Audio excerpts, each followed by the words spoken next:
네, 우리 계속해서 응답의 시리즈를 보고 있는데 응답 가운데서 이제 마지막 주제입니다. 이것은 침묵에 관련되어져 있는 주제인데 왜 침묵이 응답인가? 이것은 이번 주와 2월 첫째 주, 다음 주는 제가 목회 컨퍼런스 때문에 금요 기도회를 인도할 수가 없어서 2월 첫 주까지 두 주에 걸쳐서 총 4개의 단락으로 여러분과 같이 묵상을 하려고 합니다. 작년에 이런 주제를 나누었습니다. 성령의 부재와 하나님의 침묵이 무엇을 의미하는가? 이게 굉장히 어려운 주제입니다. 그런데 그 부분을 우리가 한번 나눴던 걸 기억을 할 것입니다. 그거와 조금 다른 결입니다. 이것은 그러니까 기도의 응답과 우리의 믿음의 삶에서 특별히 우리가 뭐 아무리 신앙이 없어도 기도를 안 하는 분은 없잖아요. 그러니까 기도를 해온 분들은 다 경험하는 겁니다. 우리가 지난주에 나누었듯이 하나님이 함구하신다. 왜 응답이 없을까? 왜 더딜까? 이런 거 우리가 다 경험하는데 그 하나님 앞에 기도할 때 가장 우리가 진하게 경험하는 것이 뭐냐? 신앙적으로 오랜 어떤 최소한 10년 이상의 믿음의 정도를 건 사람들의 공통적 특징이 기도했는데도 침묵이 올 때가 굉장히 많습니다. 그것이 어떤 의미인가를 우리가 좀 나누고자 합니다. 그래서 신앙의 어떤 큰 변곡점, 이 전후반을 지나기 전에는 침묵을 대체로 우리는 거절로 받아들입니다. 내가 잘못된 것을 구하셨기 때문에 하나님이 아무 말씀도 하지 않는 거 아닌가 이런 소리는 생각을 하죠. 그래서 침묵은 침묵이라고 하는 단어만큼이나 많은 것을 침묵으로 담아내고 있습니다.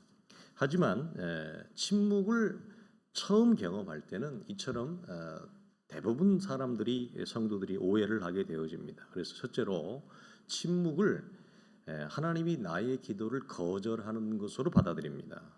또 하나는 침묵이 주는 또 다른 묵직한 의미는 뭐냐면 하나님과의 나와의 관계의 단절로 이해를 합니다. 그래서 이 관계의 단절이 찾아오기 때문에 우리의 영혼이 느끼는 것은 뭐냐면 가까이 계신 주님이 굉장히 이렇게 멀리 계시다고 하는 사실로 자기가 느끼고 받아들여져요.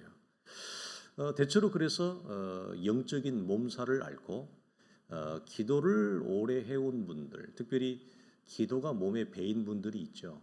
참 좋은 습관이고 참 아름다운 습관인데 기도가 오랫동안 해와서 몸에 배어서 습관을 쫓아 기도하는데도 침묵이 올 때 그 영혼은 상당한 고통을, 영적인 몸살을 앓게 되어집니다. 그러나 침묵은 관계의 단절도 아니고 하나님 우리를 거절하는 것도 아닙니다. 그건 뭐냐? 더 깊은 신앙으로 하나님이 나를 초대하는 사인입니다.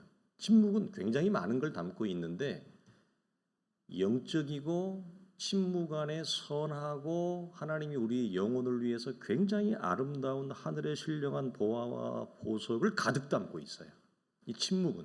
그래서 침묵의 의미를 묵상하면 묵상할수록 침묵을 더 내가 친근해지고 침묵을 내가 더 잘 이해하면 이해할수록 그분의 인생과 신앙은 굉장히 밝아집니다. 훨씬 많은 것을 누릴 수 있습니다. 대부분은 침묵을 이게 거절과 관계의 단절로 이해하고 침묵을 외롭고 고독으로 받아들여요. 그래서 영적인 몸살을 앓고 침묵을 이해할 수 없는 이유 중에 하나가 뭐냐면 침묵과 동일한 게 뭐냐면 광야거든요. 광야는 고요해요. 침묵도 고요해요. 침묵과 광야와 동일한 단어가 영적인 맥이 흐르는 동일한 단어가 있어요. 그게 뭘까요? 제가 우리 성도들이 늘 강조하는 묵상입니다. 이 광야에서 묵상이 일어나고 침묵 가운데 묵상이 일어나. 이게 서로 다 연결되어져 있거든요. 그런데 이 세 가지의 신앙적 단어가 침묵을 통해서 열어지는 큰 축복을 가지고 있기 때문에 이 침묵과 친근해질수록 그분은 묵상이 깊어져요. 침묵이 친근해질수록 그분은 광야의 연단을 굉장히 잘 받은 분이에요. 그러니까 신앙 자체가 달라요. 예전에 우리 신학교 다닐 때 교수님들이 이런 얘기 했었어요. 신학교 한 2학년쯤 됐을 때 버릇없는 신학생들이 있거든요. 어디 가도 다 있지만 예의 범절이 없는 신학생들이 있죠. 교수님들이 이렇게 크게 돌아서 이렇게 얘기하는 거예요. 같은 학년이라도 예비역하고 군대 안 갔다 온 신학생들이 있잖아요. 보통 2학년, 3학년 때 가는데 군대를 갔다 온 예비역하고 군대를 안 갔다 온 2학년하고 체급이 같은 줄 아느냐. 다르다. 예의를 지켜라. 이 얘기를 하는데 우리가 하나님의 자녀로서 구원받은 것은 동일합니다. 그러나 영적인 체급이 다릅니다. 강야의 연단과 침묵이 친근해질수록 전혀 여러분 그 내용과 향기와 존재가 달라지게 되어집니다.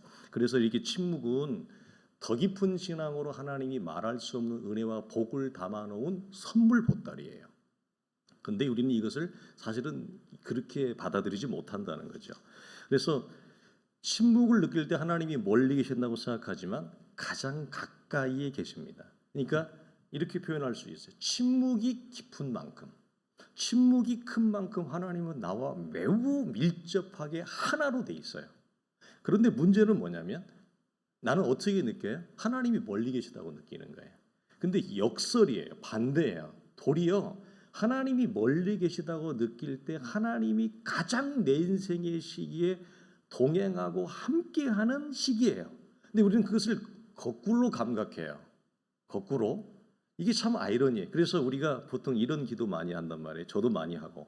하나님 눈을 열어주십시오. 영안을 열어주십시오. 개아시의 눈을 열듯이 하나님 눈을 열어주십시오. 이 눈이 뭐냐면 하나님이 멀리 계시지 않고 내 삶 가운데, 내 호흡 가운데, 내 존재 가운데, 모든 나의 삶의 자리 가운데 나와 함께하고 동행하고 있다는 사실이 열어지는 게 뭐냐? 그게 영안이 열어지는 거예요. 영안이 열려서 귀신을 보고 영안이 열려서 천사를 보는 게 그게 영안이 열린 게 아니라 그게 영안이 열리는 게 아니라 하나님이 이 침묵 속에 이 고독하고 외롭게 느껴지는 나의 삶 속에 나 혼자만 버려진 것 같단 말이에요. 그런데 사실은 하나님이 그때 나를 가장 껴안고 내 손을 붙잡고 나를 함께 등에 메고 가는 것이 그게 영적으로 감각되어지는 거, 그게 영적으로 열리는 거예요. 그게 영안이 열어지는 거예요. 그러니까 우리가 왜 사실은 영적으로 우리가 많이 고단하고 피곤하고 영적으로 침체하고 힘을 잃어버리느냐? 사실 왜 그래요? 하나님이 내 삶에 역사하고 계시다는 거, 나와 함께하고 계시다는 게 내가 감각이 안 되잖아요. 그래서 우리가 힘든 거예요. 그래서 우리가 퍽퍽한 거잖아요. 돈이 없어서도 퍽퍽할 수 있고 몸이 아파서도 퍽퍽할 수 있고 자식이 말을 안 들어서 퍽퍽할 수도 있고 여러 가지 조건이 있어요. 그러나 제일 우리가 예수 믿는 우리가 신자된 우리가 제일 힘든 건 뭐냐? 영적인 여정에서 나 혼자 이 광야 속에 침묵 속에 버려진 것 같은 그런 느낌을 받는 거예요. 그러나 그때가 언제라고요? 사실은 하나님이 나와 가장 가까이 있을 때라고요. 이것이 열어지면 바울이 말하는 대로 현재의 고난은 장차 나타날 하나님의 영광과 비교 자체가 안 되는 거예요. 그래서 하나님의 영광이 내 삶 가운데 이미 임했다라고 하는 것이 우리의 삶의 고단한 이 현실 속에 침묵 속에 광야 속에 열어질 때 그 사람은 베드로가 얘기하는 것처럼 삶의 조건이 아무리 어렵다 할지라도 세상이 감당하지 못할 사람이 돼요. 그 사람을 넘어뜨릴 수가 없어요. 하나님이 나를 붙들고 있는데 누가 나를 넘어뜨려요? 그렇잖아요. 하나님이 나를 붙들고 있는데 뒤에서 나를 하나님이 딱 버티고 있는데 누가 나를 넘어뜨릴 거예요? 놀라운 겁니다. 이 신앙이. 그래서 오늘 시편 기자는 잠잠해지는 법을 배웠다 그러잖아요. 이걸 언제 배워요? 침묵할 때. 하나님이 말씀하지 않을 때 도리어 내가 잠잠해지는 법, 영혼의 넉넉함을 배웠다고 고백합니다. 무슨 말입니까? 침묵을 통해 잠잠함을 배웠다는 말은 무슨 말이에요? 더 이상 아우성을 치지 않아도 된다 이 말이에요. 이게 무슨 말일까요? 이렇게는 못 살겠습니다. 하나님 입장을 바꿔놓고 생각해 보십시오. 이런 상황에서 이런 조건에서 내가 어떻게 예수 믿습니까? 나 예수 더 이상 못 믿겠습니다. 나 포기할랍니다. 모든 걸 포기하고 버려두고 나는 내 길로 갈랍니다. 예수님 십자가 지고 나신 후에 그렇게 큰 소리 쳤던 제자들이 전부 다 아우성을 치잖아요. 소리를 치잖아요. 그리고 다 제 갈 길로 가잖아요. 우리는 침묵을 통해 하나님이 내 삶 가운데 이미 함께 계시다고 하는 사실이 영적으로 확인되어지는 이 영안이 영적인 시력이 열어지지 않을 때 우리는 다 아우성을 치잖아요. 못 살겠다, 힘들어서.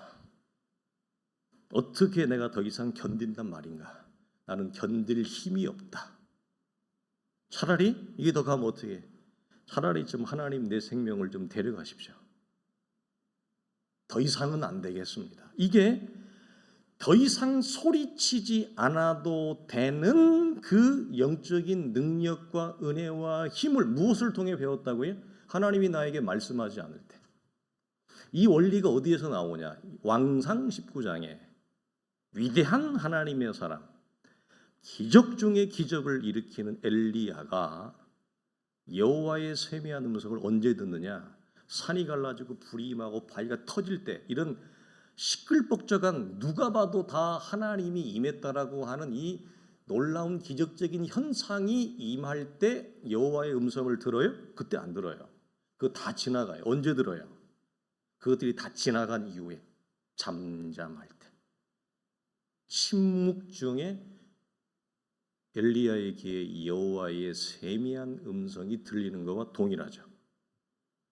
하나님이 말씀하지 않을 때, 죽을 것 같은 이 침묵의 상황이 흐를 때 미치겠어요. 이건 정말 경험하지 않은 사람은 이거 여러분 팔짝 뛸 노릇입니다. 이 상황에서 주님이 나와 함께하고 있다고 하는 사실, 주님이 나에게 이미 말씀으로 성육신하고 있다라고 하는 사실, 이것을 침묵을 통해 배우게 되어졌다. 그래서 뭐라고 해요? 나의 영혼이 잠잠히 무엇만을 바라게 되어졌다고? 하나님만을 바라게 되었다. 놀라운 신앙입니다. 놀라운 거예요. 여기 중요한 표현이에요. 하나님만을 바라게 되었다. 우리는 사실 다 예수 잘 믿는 편이에요. 우리 성도들은 이 정도는 저는 훌륭하다고 봐요. 우리 성도들 참 이 점수를 줄 수 있는, 축하를 해줄 수 있고 박수를 칠 수 있는 우리 성도들의 어떤 믿음의 내용인데, 그럼에도 불구하고 우리가 어려운 것 중에 하나가 뭐죠? 내 삶의 처지가 죽게 되었으면 하나님만을 바라보는 신앙 배우기가 사실 말처럼 쉽지 않습니다. 인간은 현실의 조건을 가지고 있고, 주님이 말씀하신 대로 마음은 원이로되 육체가 약하다. 육체를 가지고 있는 이 땅에서 우리의 인생은, 여러분, 육체가 연약하고 힘들면 사실 힘든 게 마찬가지예요. 사실 아닙니까? 그 힘든 육체의 조건 속에서 하나님만을 바라보게 되어지고 하나님만을 잠잠히 앙망하는 신앙, 원망하고 따지고 화내고 째려보는 신앙이 아니라 하나님만을 왕방하는 신앙을 언제 배웠느냐? 하나님이 나에게 침묵하실 때 배웠다는 거예요. 여러분, 놀라운 거예요, 이게. 얼마나 복된 신앙인지 모릅니다. 두 번째는, 여러분, 침묵은 어떤 의미를 가지고 있냐면 시험대와 같은 역할을 합니다. 오늘은 이제 침묵의 기본적인 것도 우리 좀 나누고를 하는데, 어떤 시험대인가? 누가복음 18장에 보면 이렇게 말씀하세요. 예수께서 그들에게 항상 기도하고 낙심하지 말아야 할 것을 비유로 말씀하여 이르시되, 하나님께서 그 밤낮 부르짖는 택하신 자들의 원한을 풀어주지 아니하시겠느냐? 그들에게 오래 참으시겠느냐? 그러나 인자가 가까이 올 때, 하나님의 재림이, 그리스도의 재림이 가까워 올수록 세상에서 이런 믿음을 가진 자가 있겠느냐? 그런 자들을 쉽게 볼 수 있겠느냐? 이 말씀을 하세요. 그래서 뭐라고? 항상 기도하되 낭망하지 말 것을. 무엇에도 불구하고, 지난주 나누었듯이 응답이 더딘다 할지라도, 이 말이에요. 우리는 즉시 응답을 받는 것만을 우리는 최고의 가치로 치지만, 성경은 그렇지 않은 것에도 굉장히 많은 우리에게 교훈을 주는데, 하나님이 말씀하지 않을 때 침묵은 우리의 무엇을 시험대에 올려놓는다고요? 기도를. 어떤 자세로 기도를 해왔느냐, 무엇을 위해서 기도를 했느냐, 내 기도를 돌아보게 해요. 내 기도를 객관적으로 적나라하게 보게 하는 것이 뭐냐? 기도했는데 하나님이 말씀이 없을 때, 침묵할 때, 내가 지금까지 하나님의 은혜로 예수를 믿었지만 수십 년 동안 내가 해온 기도가 어떤 기도인가? 오늘 본문에서 시편 기자가 말하는 것처럼 하나님만을 구하는 기도였느냐, 아니면 내 현실의 필요만을 채우는 기도였던가? 내 기도의 표본을 보게 해요. 나라고 하는 존재의 기도의 태도와 자세를 보게 한다 이 말이에요. 그래서 오늘 말씀은 너는 더딘 응답에도 여전히 기도할 수 있느냐? 응답이 없다는 이유 때문에 너는 기도를 멈추지 않느냐? 이걸 묻는 겁니다. 누가복음 18장이 응답이 없어도 여전히 기도하는가? 아니면 응답이 없거나 응답이 지체된다라고 하는 그 이유 때문에 기도를 너는 중지하는가? 이걸 우리에게 묻는 겁니다. 그러면 침묵도 동일합니다. 어떤 의미예요? 침묵에도 불구하고 여전히 하나님 앞에 나아갈 수 있는가? 즉 기도를 나는 멈추지 않겠다. 사무엘이 말한 것처럼 하나님 앞에 기도하는 걸 쉬는 죄를 범하지 않겠다. 어떤 조건에서도, 침묵 중에도, 하나님이 말씀하지 않아도. 그랬어요. 초신자 때는 믿음이 좋아서 응답이 빠른 것이 아니라고 그랬어요. 그때는 그렇게 다 오해를 해요. 저도 크게 오해를 했죠. 아무것도 모르기 때문에, 하나님의 존재에 대해서, 하나님이 누군지 모르기 때문에 초신자 때는 하나님이 별 기도를 해도 다 들어줘요. 이게 어떤 원리냐면, 이스라엘이 출애굽하고 난 직후에는 미리암이 소구치고 찬양하고 축제를 하고 난리를 치는데, 그때는 뭐가 넘쳐요? 출애굽한 구원받은 기쁨과 감격이 넘치고 찬양이 소리치고 기도하면 응답이 빠르고 그래요. 근데 그들이 여러분 신앙이 좋아서 그랬던 거예요? 그들은 3일도 못 가서 하나님을 원망합니다. 하나님이 어떤 분인지를 몰라요. 은혜가 뭔지를 몰라요. 그래서 하나님이 당신의 살아계심을 계시하시는 거예요. 당신의 살아계심을 영광으로 응답으로 보여주는 거예요. 무엇 때문에? 우리의 믿음을 키우기 위해서. 우리의 믿음을 굳건한 믿음에, 높은 믿음에 올려놓기 위해서 하나님이 선하시고 좋으신 하나님이, 우리의 간구에 하나님이 즉각 응답을 해줘요. 저도 뭐 너무너무 많죠. 신이 나서 뭐 방방방 뛰어다녔죠. 기도만 하면 응답이 되니까 또 그것이 자극이 되고 감동이 되고 은혜가 돼서 또 기도의 줄로 이어지는 것이 수년을 그렇게 살았습니다. 그러다 언제부턴가 저도 찾아오는 것이 뭐냐? 기도에도 하나님의 말씀이 없어요. 도대체 이게 뭐냐? 내가 죄를 많이 지어서 그런가? 내가 나쁜 생각을 많이 해서 그런가? 도대체 무엇 때문인가? 왜 하나님이 말씀하다가 말씀을 하지 않는가? 이 갈등과 고통이 컸다는 거 아닙니까? 그래서 침묵에는 하나님이 우리의 기도를 돌아봐서 하나님이 말씀하지 않는데도 불구하고 즉각 응답을 할 때처럼 여전히 그 하나님을 신뢰하며 붙들고 하나님을 사모하고 하나님을 소망하는 마음으로 여전히 기도의 자리에 너는 나올 수 있느냐? 여전히 기도할 수 있어?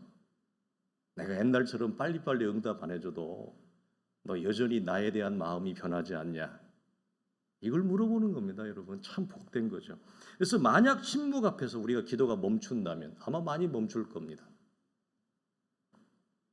기도의 습관이 배어있는 저도 기도가 멈췄으니까. 너무 답답하고 너무 힘들고 흑암이 느껴지니까 기도가 습관이 되어져 있는 저조차도 멈췄으니까. 그러니까 우리는 다 누구나 기도가 멈출 수 있습니다. 그러나 이건 무엇을 우리 안에 하나님이 수정시키고자 하는 거냐? 응답이 있을 때만 주여 주여 하며 하나님을 따르는 믿음이에요. 이 믿음은. 그러니까 하나님이 응답하지 않으면 지난주 말씀처럼 바로 어떻게 돼요? 우리는 삐져요. 서운해서 어쩔 줄을 몰라요. 네. 사람이 참 힘든 게 뭐냐? 감정적으로 한번 삐지면 참 어렵거든요. 하나님 앞에도 우리가 감정적으로 삐져요. 서운해요. 섭섭병이 한번 걸리면 이거 굉장히 오래갑니다. 3박 4일에 안 끝납니다. 하나님이 응답해줘도 어떤 사람은 응답을 해줘도 마음에 만족이 없는 사람이 있어요. 인간이 참 어려운 존재입니다. 그래서 우리는 응답이 있을 때만 응답을 주시는 하나님만 좋아하는 거죠. 여러분 굉장히 이율배반적인 거 아니에요? 이거랑 전혀 안 어울리는 예인데 이런 겁니다. 남편이 월급을 많이 벌어올 때만 남편이에요? 남편이 돈을 못 벌어올 때는 남편이 아니에요? 하나님이 응답을 해줄 때만 하나님이에요? 즉시 빠르게 하나님이 답변을 할 때만 선하신 주님이고, 응답이 지체된다든지 오늘 본문처럼 하나님이 말씀이 없을 때는 그러면 선하신 주님이 아니에요? 이게 침묵이 무엇을 우리의 시험대에 올려놓는다고? 내 기도가 어떤 성질의 기도를 해왔느냐를 시험대에 올려놓게 되어진다. 그래서 응답을 주시는 하나님만 내가 믿는 하나님이 아니고, 그럴 때만 주여 주여 주여 하고 따라다니는 하나님이 아니라, 하나님이 응답이 더디거나 심지어 때로는 침묵하실지라도 여전히 나의 주요 나의 하나님이다, 이 고백을 할 수 있도록 우리를 하나님이 시험대에 올려놓는다, 이 말이에요. 놀라운 말씀이죠. 이게 참 얼마나 복된. 그래서 요한복음 6장 22절 이하에 우리가 떡에 관한 말씀을 할 때 주님이 이런 말씀하셨어요. 내가 진실로 진실로 너희에게 이르노니 너희가 나를 찾는 것은 표적을 본 까닭이 아니요 떡을 먹고 배부른 까닭이라. 주여 주여 하면서 주님을 왕으로 세우면서 찾아왔는데 주님이 뭐라고 하느냐? 너희가 나를 찾은 것은 표적을 본 까닭이 아니요 떡을 먹고 배부른 까닭이라. 딱 이 말씀에 해당하죠. 어떤 말씀이? 하나님이 말씀하지 않는다고 선하신 하나님이 아니라 그러고 하나님 앞에 삐지고 하나님 앞에 역정을 낸다면 우리는 떡을 구한 기도만을 해왔다라고 하는 정확한 사실이에요. 그래서 이 차원에서 우리의 기도를 바꾸도록 시험대 위에 올려놓게 되어집니다. 그러니까 언제 내 기도를 여러분 정확하게 볼 수 있어요? 응답이 잘 될 때는 여러분 자기가 어떤 기도를 했는지 몰라요. 그냥 응답 받은 것에 그냥 할렐루야 놀렐루야 하고 그냥 뛰어다니라고 정신이 없어요. 사람들한테 자랑하느라고 정신이 없어요. 그러나 언제 내 기도를 보게 되어져요?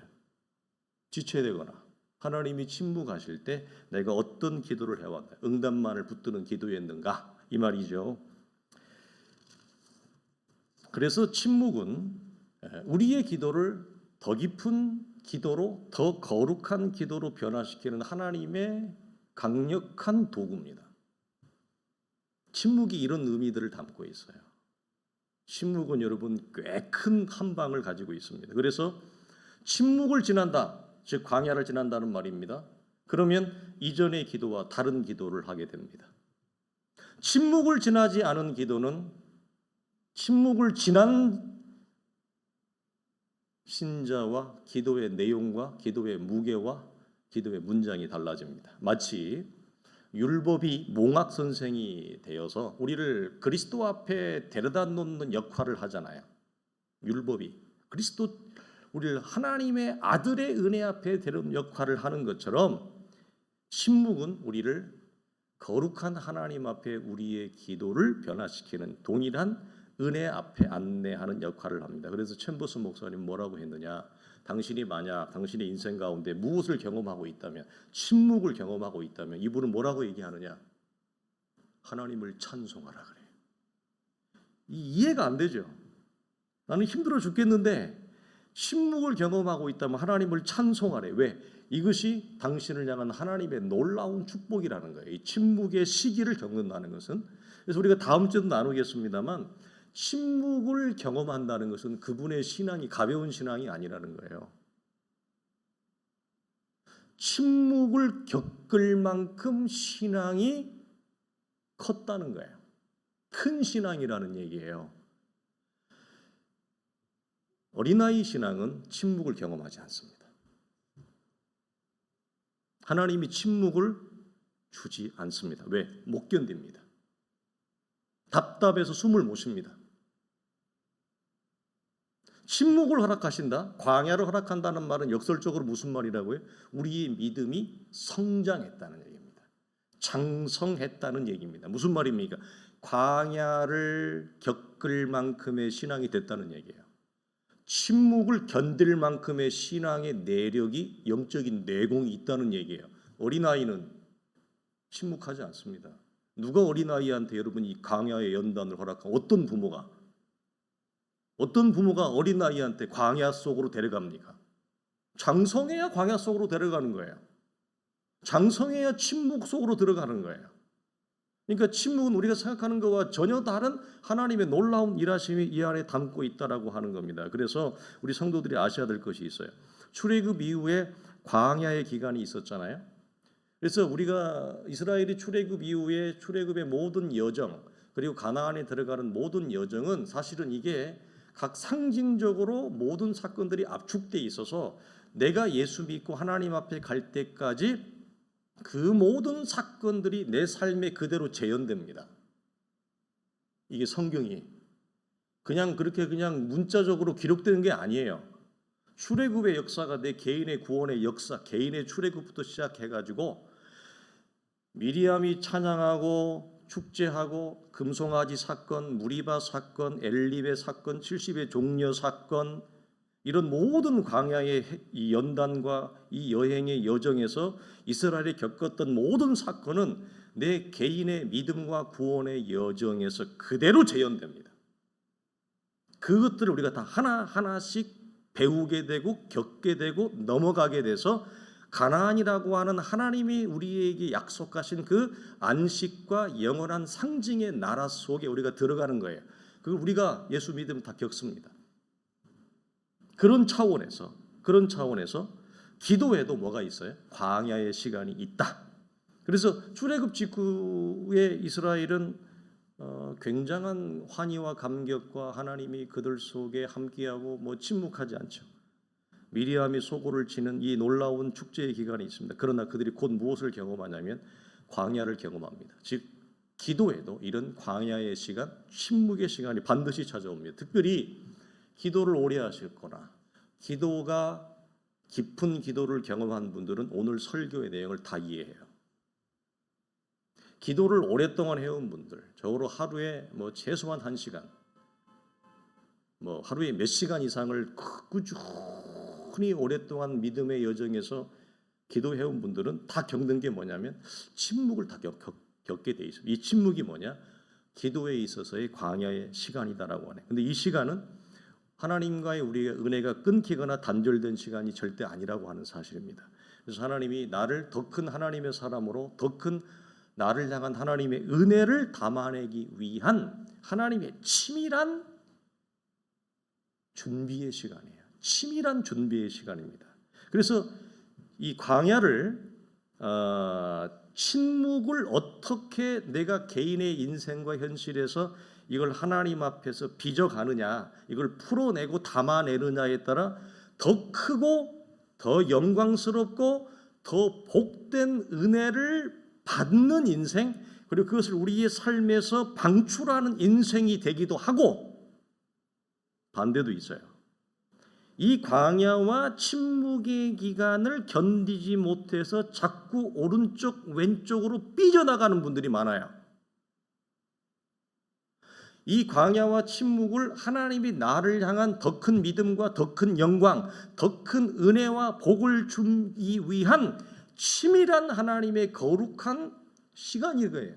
거룩한 시간이에요. 근데 이걸 우리가 제대로 정돈이 안 되거나 이것을 이해하지 못하고 침묵과 광야를 하나님을 향한 원망의 시간으로, 하나님을 향한 불신의 시간으로, 회의의 시간으로 이걸 삼아버리면 이스라엘이 가나안에 들어가지 못하고 출애굽 1세대가 광야를 평생을 뱅뱅 도는 인생, 평생을 뱅뱅 돌아요.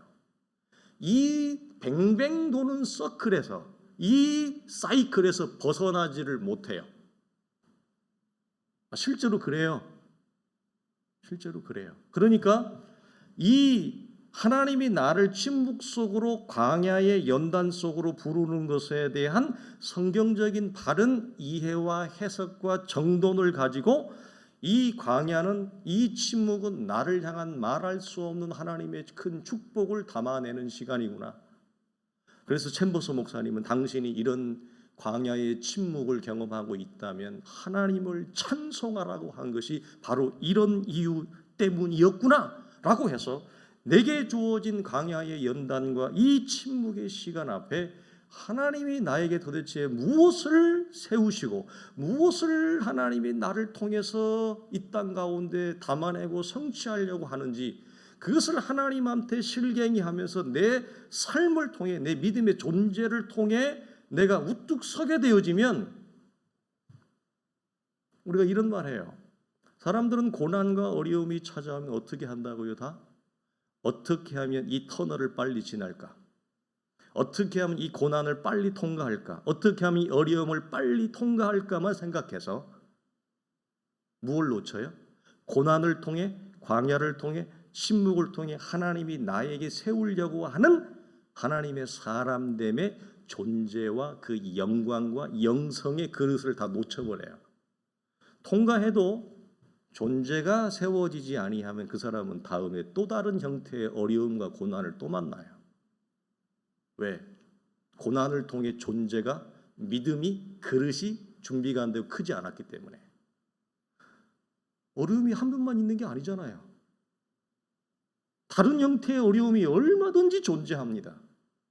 그러니까 고난이 무서운 게 아니라 고난을 통해 하나님이 나에게 세우려고 하고 나를 하나님이 담아내려고 했던 믿음의 내용과 영적인 상태와 하나님의 사람됨의 그 믿음의 그릇이 준비되지 않는 게 두려운 거예요.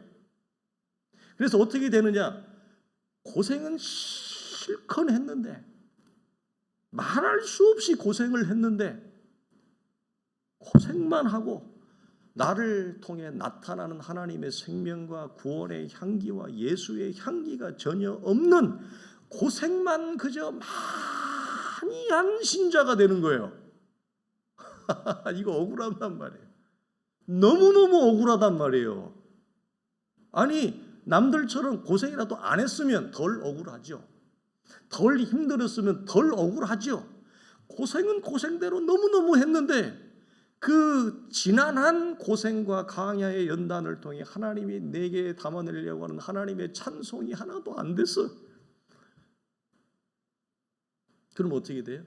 고생만 하고 나타나는 하나님의 사람됨은 없고, 그러니까 어떻게 되느냐? 어떻게 돼요?